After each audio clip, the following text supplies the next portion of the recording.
오늘 말씀 신명기 32장 48절에서부터 52절까지 함께 봉독하겠습니다. 바로 그날에 여호와께서 모세에게 말씀하여 이르시되 너는 여리고 맞은편 모압 땅에 있는 아바림 산에 올라가 느보산에 이르러 내가 이스라엘 자손에게 기업으로 주는 가나안 땅을 바라보라. 내 형 아론이 호르산에서 죽어 그의 조상에게로 돌아간 것 같이 너도 올라가는 이 산에서 죽어 내 조상에게로 돌아가리니 이는 너희가 신 광야 가데스의 무리바 물가에서 이스라엘 자손 중 내게 범죄하여 내 거룩함을 이스라엘 자손 중에서 나타내지 아니한 까닭이라. 내가 비록 이스라엘 자손에게 주는 땅을 맞은편에서 바라보기는 하려니와 그리로 들어가지는 못하리라 하시니라. 아멘. 이 신명기를 마무리하는 것이 모세가 죽게 되어지는 이야기다라는 거죠. 신명기는 모세가 가나안 땅에 들어가기 전에 기록된 것이기 때문에 모세의 죽음은 신명기의 마침이 됩니다. 오늘은 이 본문 말씀을 보니 이제 모세가 조상에게로 돌아갈 것이다 라는 말씀을 합니다. 50절 말씀에 내 형 아론과 같이 이 산에서 죽어 내 조상에게로 돌아가리니 라고 말씀하셨는데, 모세가 조상에게 돌아가도록 죽게 되어지는 산이 49절을 보면 느보산입니다. 성경에 나타나고 있는 산이라는 개념을 우리가 영적으로 먼저 좀 아실 필요가 있습니다. 산의 개념은 이스라엘은 산의 민족이다 이런 이야기를 해요. 그런데 왜 이스라엘이 산의 민족이라고 하느냐? 여기서 말하고 있는 산은 하나님의 성산을 말합니다. 다시 말해서 하나님의 성산에 속한 하나님의 백성이다. 이스라엘은 하나님의 백성이다. 이런 의미를 갖습니다. 그런데 성경을 보면 많은 산이 나오는 것처럼 그 산의 의미를 어떻게 또한 성경에서 우리에게 주고 있느냐 하면,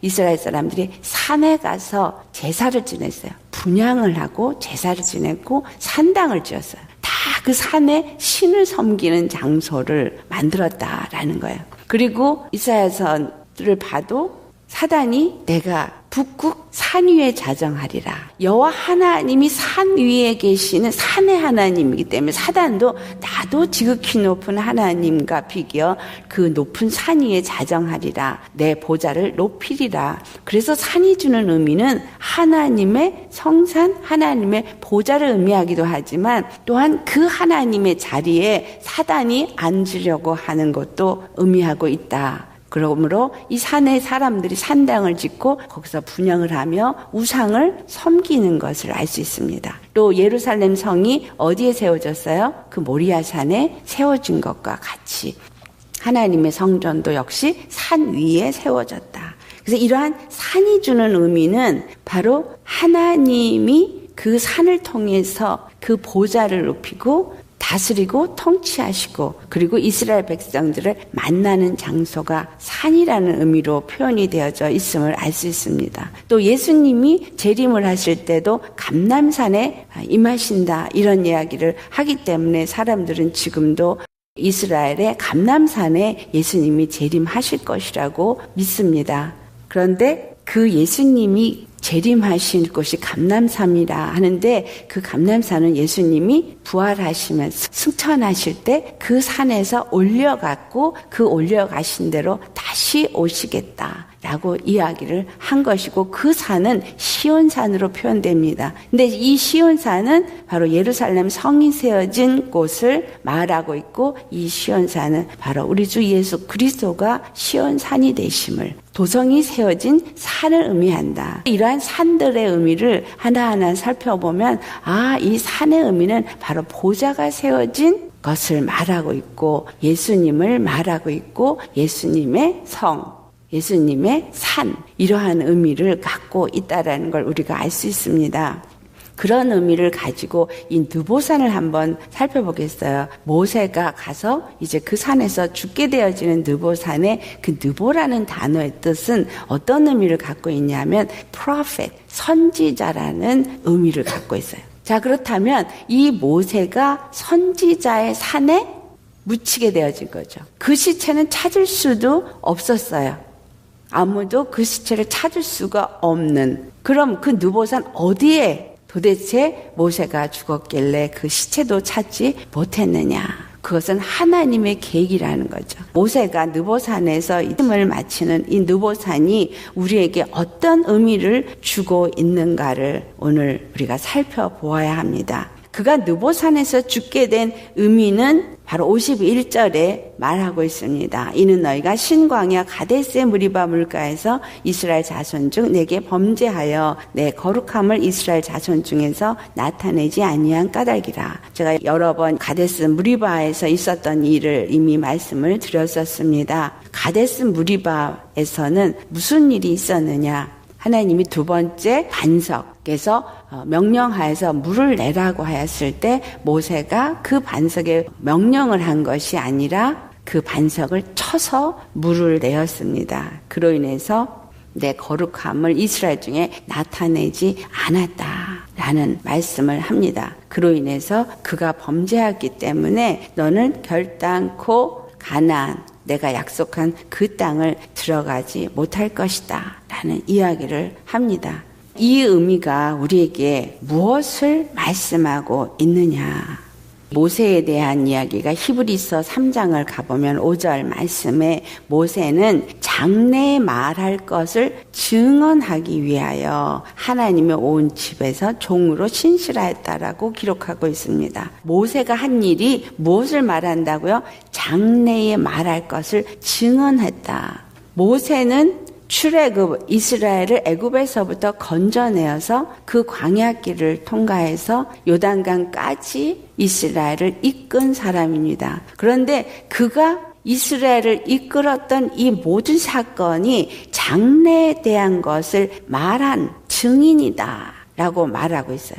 그리고 하나님의 온 집에서 종으로 신실했다. 자, 여기서 하나님의 온 집은 도대체 무엇을 말하나? 그 다음에 나타난 것이 바로 우리가 하나님의 집이다라고 말합니다. 하나님을 믿는 자들이 하나님의 집이라고 말해요. 하나님을 믿는 자가 하나님의 집이라는 얘기, 이스라엘이 하나님의 집이라고 했거든요. 그러니까 애굽에서부터 그를 건져내서 그들을 광야로 인도하고 그리고 가나안 땅에 들어가게 하기 위해서 충성된 일을 한 이 모세는 하나님의 집을 인도하는 일에 종으로서 신실했다라는 이야기를 하고 있는 거예요. 그 종으로서의 일을 신실하게 한 모세가 가나안 땅은 들어가지 못한 거예요. 그러면서 그 모세의 리더십이 여호수아로 옮겨집니다. 지난번에 여호수아는 바로 여호와는 구원이시다 이런 의미를 갖고 있는다 그랬죠. 그래서 여호와는 구원이시라는 의미를 가진 여호수아는 누구를 상징한다 그랬어요? 복음을 상징한다. 이 여호수아 이전에 모세는 율법을 대표한다 그랬어요. 모세가 율법을 이스라엘 백성에게 준 자요. 그 모세가 율법을 이 신명기를 통해서 계속 강해를 했어요. 모세는 율법과 규례에 대해서 얘기하고 또 그것을 또 풀어서 백성들에게 가르쳐주면서 이 신명기에서 그 모든 것을 말했는데 그의 역할은 바로 무슨 역할이냐? 이스라엘 백성에게 율법을 통해서 바로 종의 역할을 하는 자다. 하나님의 집인 이스라엘에게 바로 그들로 하여금 하나님의 자녀가 돼서 아들이 되어지고 백성이 되어지기 위해서는 어떻게 해야 할 것을 하나하나 율법을 줘서 가르친 종의 역할을 한 자다라는 거예요. 그러면서 이 모든 것들이 장래에 있을 일을 증언한 것이라는 거죠. 장래에 있을 일, 무슨 일? 바로 너희가 가나안 땅에 들어가면 어떻게 살아야 할지를 하나하나 증언하고 말씀한 것이 바로 이 신명기입니다. 그래서 이 모세는 어떤 의미를 갖고 있느냐? 모세는 바로 선지자의 역할을 하고 있다라는 거예요. 그가 율법을 대표하고 율법을 이스라엘에게 주었지만 결국은 그 선지자의 역할을 하는 거였다라는 거예요. 왜냐하면 이 선지자의 역할은 예수 그리스도를 증거하는 역할을 했기 때문입니다. 선지자가 어떤 역할을 했느냐? 누가복음 16장 16절을 찾아보시겠어요? 누가복음 16장 16절 말씀. 찾으셨으면 우리 함께 봉독합니다. 율법과 선지자는 요한의 때까지요. 그 후부터는 하나님 나라의 복음이 전파되어 사람마다 그리로 침입하느니라. 아멘. 율법과 선지자는 요한의 때까지요. 자, 그러니까 요한도 선지자 중에 하나에게 속하는 것이죠. 자, 율법과 선지자. 그렇다면 모든 율법이나 선지자는 예수 그리스도, 바로 하나님 나라의 복음이 전파될 때까지만 주어진 것이다 라는 거죠. 이스라엘에게 모세가 주어진 것은 바로 가나안 땅에 들어가기 전까지만 주어진 것을 말하고 있고, 그러면 아니 가나안 땅에 들어간 이스라엘은 가나안 땅에 들어가서 그들을 지배한 건 율법이었는데 라고 생각할 수 있습니다. 그것은 율법이 하고 있는 그 역할이 우리가 육체를 사는 동안에는 반드시 육체의 그 법의 저주 아래 놓여 있는 것을 말하는 것입니다. 율법은 육체의 예법이기 때문에 육체를 사는 동안에 우리에게는 끊임없이 율법은 무슨 일을 해요? 우리에게 죄를 깨닫게 하는 일을 합니다. 로마서 3장 20절. 하지만 그 율법은 절대로 어디에게 들어갈 수 없다라고 하면 가나안 땅에 들어갈 수 없게 한 이 모세의 역할은 또 어떤 의미를 주느냐? 우리가 예수 그리스도를 영접하고 그리스도 안에서 하나님의 나라의 복음을 받은 하나님의 백성, 하나님의 나라가 되어졌어요. 제사장 나라가 되어졌습니다. 그러면 우리는 가나안 땅에 속한 자인 거예요. 가나안 땅을 기업으로 가진 자예요. 가나안 땅을 기업으로 가졌다는 의미가 내가 바로 하나님의 기업이 되어지고 하나님의 나라가 되었다는 의미입니다. 하나님의 나라가 되고 하나님의 기업이 되어질 수 있었던 것은 예수 그리스도의 십자가의 복음이지 율법은 아니라는 거예요. 율법으로 우리가 의롭게 된 것이 아니라 복음으로 의롭게 되어진 것이고 예수 그리스도의 십자가의 피로 의롭게 되어진 것이다. 율법은 어디까지만 우리를 인도할 수 있냐 하면 죄를 깨닫고 회개할 수 있게끔 하는 역할까지만이라는 거예요. 죄를 깨닫고 회개하고 십자가를 만남으로 인해서 십자가에서 회개하고 그 피로 말미암아서 거듭나고 의로워지고 예수님과 연합이 되어진 상태가 되어진 믿음의 사람이 될 때 복음으로 하나님의 자녀가 되어지고 하나님의 기업이 되어지고 하나님의 나라가 되어진다라는 거예요. 이것을 신약이 말해주고 있습니다. 예수를 만난 우리가 하나님의 나라라고도 표현하고 또 다른 것에서는 천국의 안친자라고도 표현하고 있고 예수님 안에서 그의 몸이라고도 표현하고 있고 가나안 땅에 들어간 이스라엘을 말하고 있는 것이다 라는 거죠. 그렇지만 이 이스라엘이 완성된 완전한 하늘 나라는 아닌 거예요. 왜냐하면 진짜 이스라엘은 무엇을 의미하기 때문에? 천국을 의미하기 때문에. 진짜 하나님의 나라는 예수 그리스도로 말미암아 완성된 제사장 나라를 의미하기 때문입니다. 이스라엘이라는 나라가 가나안 땅에 세워졌지만 그 이스라엘이 완전한 하나님의 나라가 될 수 없었던 이유 중에 하나인 것이죠. 모세가 이스라엘을 세워지기 전까지 가나안에 들어가기 전까지만 그 역할을 한 것이 바로 율법과 선지자의 역할이다라는 거죠. 마태복음 13장 17절 말씀 찾아보시겠어요?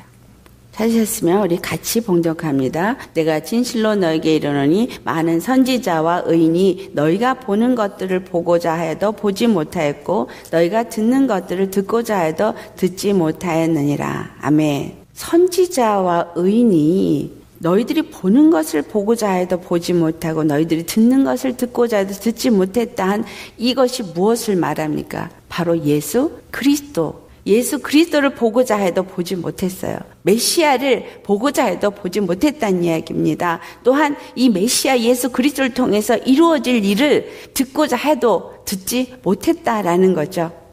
그들은 하나님의 음성을 직접 듣었던 선지자였고 그리고 의로운 자로서 하나님의 일을 이루는 일에 쓰임받았던 자들일지라도 그들은 예수 그리스도를 만나지 못했습니다.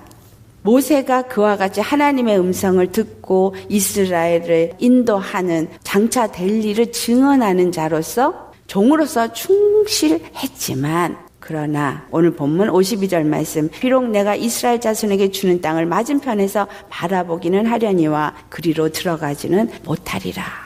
선지자들이 그것을 듣고 말했어요. 예언했어요. 하지만 그들은 결단코 예수 그리스도를 만나지 못했다라는 것입니다.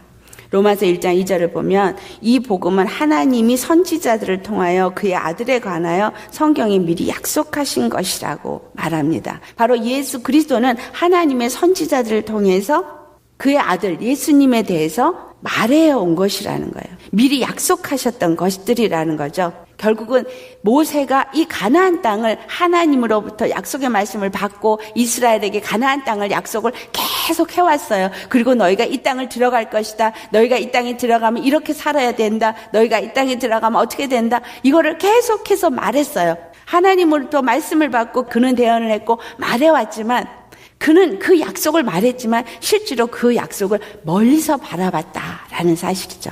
선지자나 이 모두가 다 멀리서 바라봤다. 그렇기 때문에 그들은 그것을 들어가 보지는 못한 모세와 같은 입장이다라는 거죠. 세례 요한이 선지자 중에서 그가 큰 자가 되어진 이유는 뭐냐면 선지자였지만 그는 선지자 중에 다른 선지자였던 이유가 뭐예요? 예수 그리스도를 보았기 때문에 하나님의 약속의 말씀이 성취되는 것을 보았기 때문이에요. 완전히 십자가에 죽으시는 것을 보지는 않았지만 그 약속했던 메시아 오실 것이다 오실 것이다 오실 것이다 라고 많은 선지자들에게 약속했던 그 메시아를 그는 눈으로 보았고 그 메시아가 요단강에서 침례를 받도록 하는 장본이었기 때문에 그는 큰 자가 된 것입니다. 하지만 그는 하늘에 있는 지극히 작은 자보다도 작은 자예요. 왜냐하면 그는 뭐에 속했기 때문에? 선지자에게 속했기 때문에. 율법과 선지자, 그것은 바로 요한의 때에 끝이 나고 그리고 예수 그리스도로 말미암아 복음으로 모든 것들이 시작되어지는 그 시점의 마지막이었기 때문에 복음을 가진 어떤 소자보다도 예수 그리스도를 직접 보고 침례까지 준 세례 요한은 그보다도 작은 자다라는 이야기를 하는 것입니다. 그만큼 이 예수 그리스도의 복음이 얼마만큼 우리에게 중요한 것인가를 말하고 있어요. 모세가 그와 같이 많은 일을 하였고 충성된 자였고 정말 하나님을 직접 대면해서 많은 일들을 그가 듣고 전하는 자였다 할지라도 그는 가나안 땅에 들어가지 못했다라는 율법을 우리가 아무리 잘 지켜도 들어가지 못해요. 중요한 것이 이것입니다. 여기서 우리가 마지막 선지자였던 세례 요한을 함께 살펴보겠어요. 세례 요한이 어떤 일을 했어요?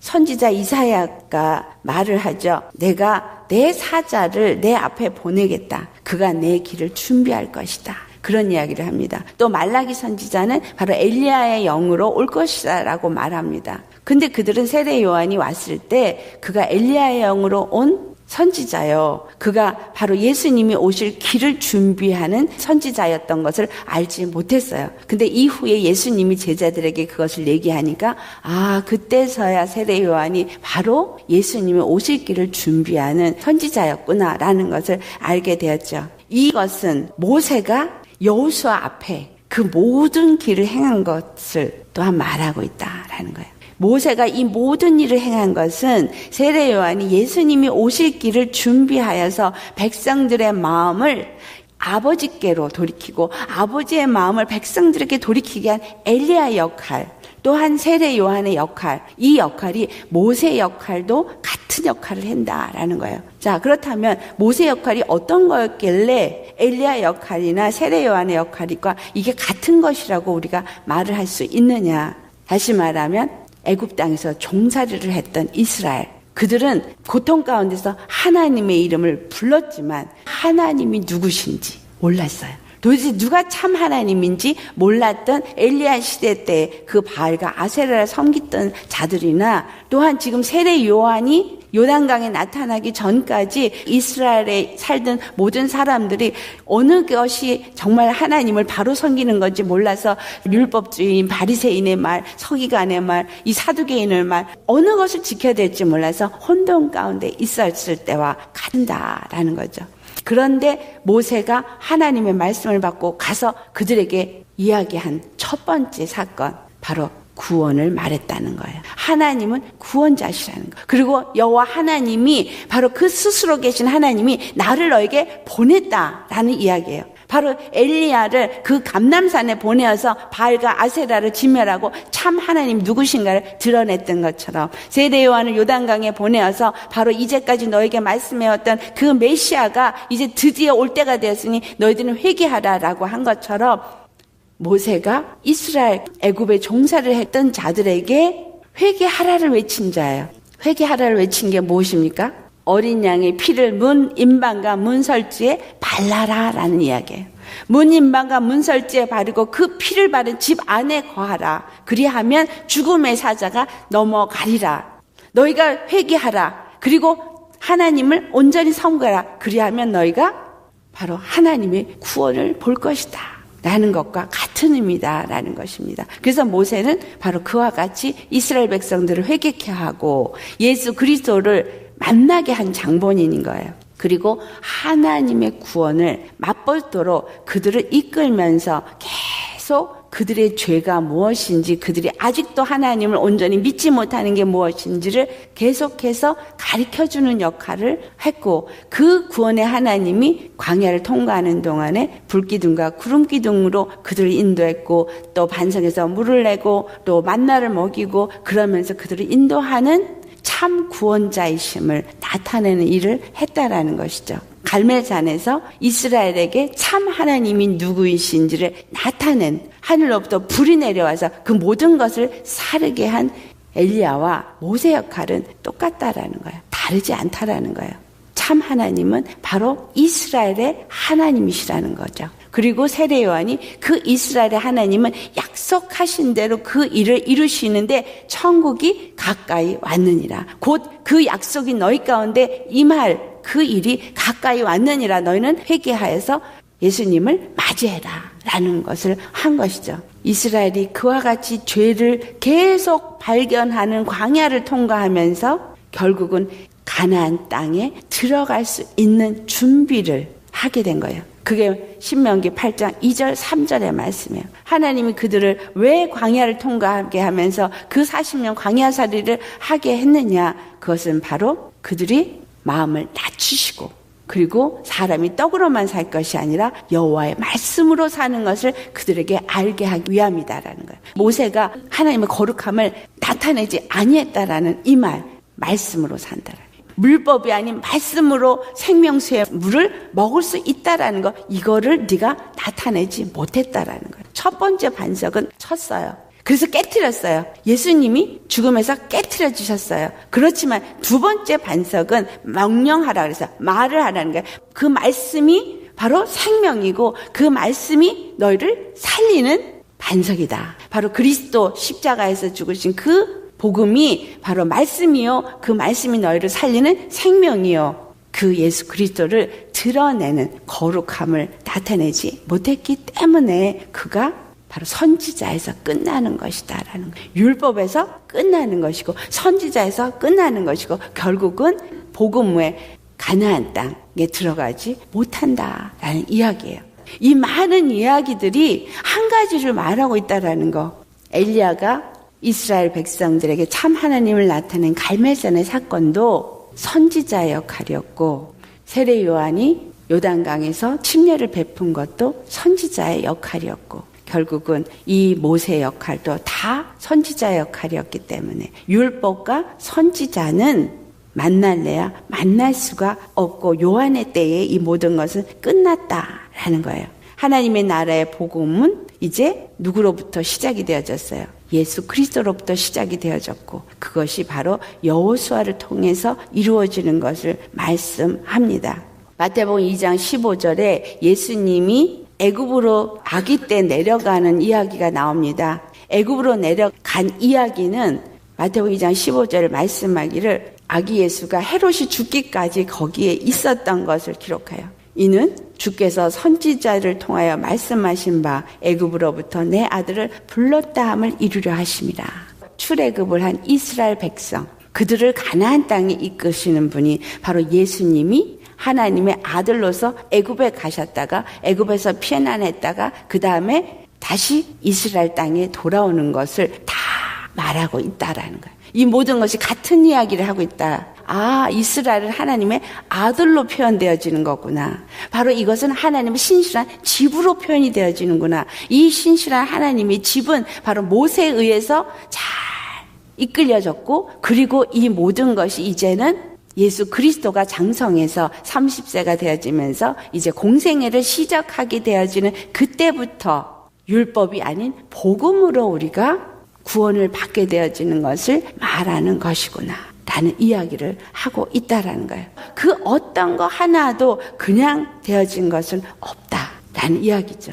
그리고 그 헤롯이 2살 아래의 모든 어린아이들을 죽였던 것, 바로 복음이 되어지지 못하게 사단은 율법 아래에 놓여서 죽임을 당하게끔 되어지는 것을 또한 의미하기도 합니다. 하지만 주님은 이스라엘을 그 사단의 권세에서 어린 양 유월절의 그 피로 말미암아 건져낸 것과 같이 예수 그리스도의 십자가의 피로 다 건져내신다라는 거예요. 이 모세에게 속하여서 내 죄를 깨달으면 누구를 만나게 되는 거예요? 바로 예수님을 만나게 되는 거죠. 그래서 율법은 몽학 선생이다. 모세는 이스라엘을 가나안 땅에 인도하는 그런 선지자 역할을 했다. 그 모든 역할이 이제 그가 끝났기 때문에 느보산, 바로 선지자의 산에서 그가 마지막을 마치게 되어지게 됩니다. 그는 가나안을 보기는 했지만 그러나 들어가지는 못한 것처럼 율법과 선지자들은 그 모든 것을 알고 말하고 예언해왔지만 그러나 그들은 예수 그리스도를 보지 못했다라는 것. 그러나 우리는 예수님을 본 자예요. 만난 자예요. 아멘. 어떻게? 성령님이 우리 안에 오셔서 믿게 해주시고, 성령님이 내 안에 내재하셔서 나와 함께 하시고, 그리고 나와 함께 동행하시고, 나와 함께 영적 전쟁도 치르시고, 여호수아에게 두려워하지 말라. 그렇죠? 담대하라. 떨지 말라. 왜? 내가 너와 함께 하기 때문에. 할렐루야. 내가 너와 함께 하기 때문에 그 모든 전쟁, 내가 너 앞서가기 때문에 이 전쟁은 당연히 승리하게 될 것이라는 이야기를 하는 것. 바로 우리가 예수님이 우리와 함께 하기 때문에 우리의 삶의 모든 것들은 당연히 승리하게 돼 있다는 것. 그 말씀을 사도 요한일서 4장 4절에 우리 안에 계신 이가 세상에 있는 지보다 크시다라. 세상에 있는 이보다 크시다는 얘기는 세상에 있는 모든 권세를 십자가에서 부활하시면서 다 진멸하셨기 때문에 그것보다 크신 이가 내 안에 계시기 때문에, 하나님의 영이 내 안에 있기 때문에 선지자나 이전에 있었던 그 어떤 누구보다 내가 예수님을 만난 예수님을 믿는 자이기 때문에 그 어떤 누구보다 내가 지극히 작은 자일지라도 하늘에서는 큰 자이다. 큰 자이기 때문에 두려워할 것이 없다라는 거예요. 염려할 것이 없다라는 거예요. 모세와 여호수아를 놓을 때 이스라엘 사람이 볼 때 모세가 대단한 사람이고 여호수아는 아무것도 아닌 자 같은 그런 자예요. 하지만 이 여호수아가 하나님이 함께 하심으로 그 이스라엘을 다 정복하게 하는 일에 앞장설 수 있는 군대 장관이 되었다라는 사실이에요. 율법은 우리 앞에 굉장히 크게 보여집니다. 정말 두려운 법이고 정말 무섭게 만드니까 복음은 너무나 작은 것 같아요. 하지만 율법보다 복음이 훨씬 더 능력 있는 법이에요. 십자가가 훨씬 더 아무것도 아닌 것 같은 초라한 것이지만, 비참하게 죽은 것 같은 것이지만 십자가가 하나님의 능력이라고 고린도전서 1장 18절에 말하죠. 우리가 율법으로 구원을 받은 자입니까? 복음으로 구원을 받은 자입니까? 나는 복음으로 구원을 받은 자요. 율법이 내 안에서 들어와서 나를 의롭게 한 것이 아니라 복음이 내 안에 들어와서 성령이 나를 의롭게 하여 주셨고, 더 이상 사망의 권세가 나한테 선도될 수 없고 들어올 수도 없는 거예요. 여기서 지금 분명히 요단강 직전까지밖에 못 갔어요.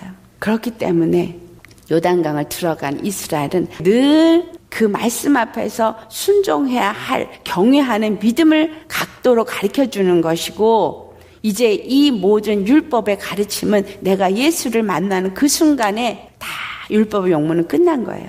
사망의 권세는 더 이상 나를 좌지우지할 수 없게 되어진 것입니다. 이 모든 것이 지금 그것을 우리에게 말해주고 있다라는 거예요. 그래서 로마서 5장 14절 말씀 우리 찾아보시겠어요?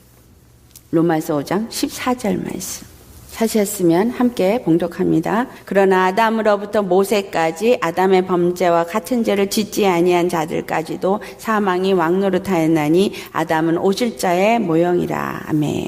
아담으로부터 모세까지라고 말한 이것은 바로 율법까지라는 거죠. 예수님이 십자가에 죽으심으로 이 모든 율법에서부터 우리가 자유함을 얻은 자가 되어졌다라는 거예요. 더 이상 사망이 우리로 하여금 왕노릇하지 못하게 되어졌다라는 이야기를 하고 있는 거예요. 아담이 범죄한 인류의 시작, 그 시점부터 예수님이 오기 전 그때까지 사망이 왕노릇했을 뿐이다라는 거예요. 이제 예수님이 십자가에 죽으시고 부활하면서 더 이상 예수 그리스도 안에 있는 자에게는 사망이 왕노릇하지 못한다라는 이야기예요. 누보산에서 모세가 잠자게 된 것처럼 우리는 이제 여호수아, 우리의 군대대장 예수님과 함께 이제 진군하면서 그 기업을 얻는 자요, 기업이 되어지는 자요, 기업으로서 하나님의 영광을 나타내고 그가 다스리는 나라가 되어지는 일을 진군하며 하는 것만 남아있다라는 이야기예요. 할렐루야. 너무 감사하죠. 이제는 율법이 아무리 우리 앞에 와서 우리로 하여금 위협을 해도 은혜를 받은 자이니까 십자가 앞에 나아가서 회개하면 끝. 그래서 더 이상 사망 권세에게 우리는 눌릴 필요도 없고 당할 필요도 없고 두려워할 필요도 없고 강하고 담대하게 정말 예수의 이름만을 붙잡고 나아가는 우리가 되어져야 합니다. 영적으로, 혼적으로, 육적으로 사망은 나를 지배할 수 없어요. 왜냐하면 내 안에 세상의 모든 것보다 더 크신 예수님이 계시기 때문에, 그 생명이 있기 때문에, 바꿔 말하면 생명은 사망을 이길 수 있지만 사망은 생명을 이길 수 없어요. 그러니까 우리의 영과 혼과 몸이 이 사망 권세에게 지배를 안 받을 수 있으려면 생명 충만하면 된다 이 말이에요. 예수 충만하면 된다는 거예요. 말씀 충만하면 되는 거고 성령 충만하면 된다는 거예요. 이 말씀 느보산에서 모세가 끝나는 것이 우리에게 주시는 의미입니다. 우리는 정말 수지 맞은 자예요. 우리 모두 정말 이 생명으로 충만하시기를 예수님으로 축원합니다. 아멘.